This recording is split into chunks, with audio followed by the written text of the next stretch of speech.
बिहारमध्ये पुन्हा एनडीएचं सरकार येईल असा अंदाज वर्तवला जातोय। पण एनडीएचं सरकार आल्यानंतर मुख्यमंत्री कोण याबाबत अजूनही कोणती स्पष्टता नाहीये। नितीश कुमार यांची सध्या स्थिती पाहता त्यांना मुख्यमंत्री पद मिळेल का याबाबत साशंकता आहे। पण भाजपने मुख्यमंत्री दिलं नाही तर नितीश कुमार पुन्हा पलटी मारणार की भाजपसोबत कायम राहणार याचा अंदाज कुणीच बांधू शकत नाहीये। पाहूयात या संदर्भातला स्पेशल रिपोर्ट।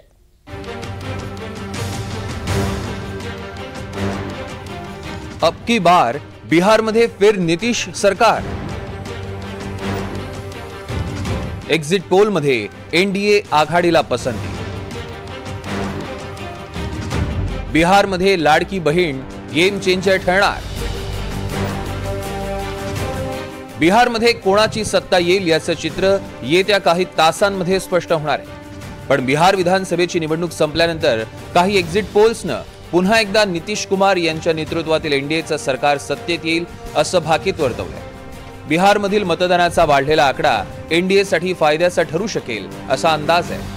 पण सरकार एनडीएचं आलं तरी मुख्यमंत्री कोण हा पेच कायम राहणार आहे। एक्झिट पोलनुसार एनडीएला 140 ते 150 जागा मिळण्याचा अंदाज आहे। यापैकी नितीश कुमारांच्या जेडीयूला 60 ते 70 जागा आणि भाजपला 55 ते 65 जागा मिळण्याचा अंदाज आहे।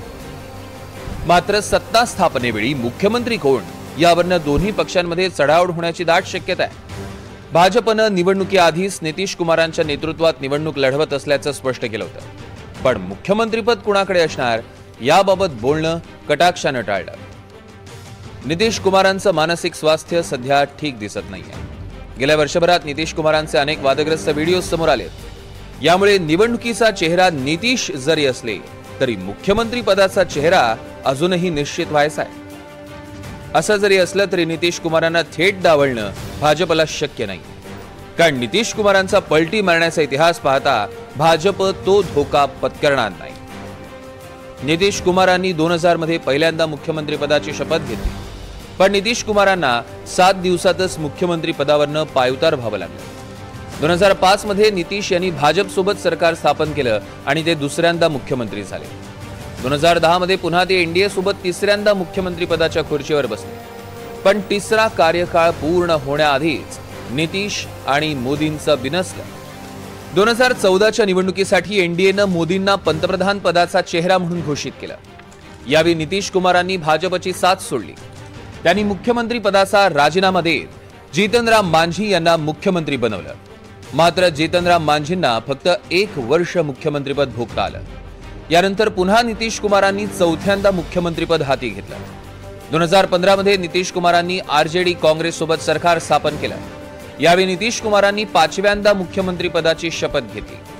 2017 मध्ये तेजस्वी यादव यांच्यावर सीबीआयनं कारवाई केली। तेव्हा नितीश कुमारांनी महागठबंधन सरकार तोडलं आणि भाजप सोबत सत्ता स्थापन करून 6व्यांदा मुख्यमंत्री झाले। 2020 मध्ये नितीश भाजप सोबत निवडणूक लढले आणि जिंकले। ही मुख्यमंत्री पदाची 7वी टर्म होती। पण 2022 मध्ये त्यांचं पुन्हा भाजप सोबत बिनसलं आणि आरजेडी सोबत सरकार स्थापन करून ते 8व्यांदा मुख्यमंत्री झाले। जेडीयू आरजेडीचं सरकार फक्त 1.5 वर्ष टिकलं। जानेवारी 2024 मध्ये नितीश यांनी पुन्हा भाजप सोबत सत्ता स्थापन करून विक्रमी 9व्यांदा मुख्यमंत्री पदाची शपथ घेतली। नितीश कुमारांचा पलटी मारण्याचा इतिहास पाहता यंदाच्या निकालानंतर ते काय करतील याचा अंदाज कुणीच लावू शकत नाही। 2024 मध्ये त्यांनी मोदींसमोर आता कुठेही जाणार नाही असा शब्द दिला होता, पण नितीश कुमार आपला शब्द पाळणार का हे पाहणं महत्त्वाचं ठरेल। पधारे हैं यहाँ तो आज हम लोगों को बड़ी खुशी की बात है। आप पहले आए थे, इधर हम गायब हो गए थे, तभी हम फिर आपके साथ हैं।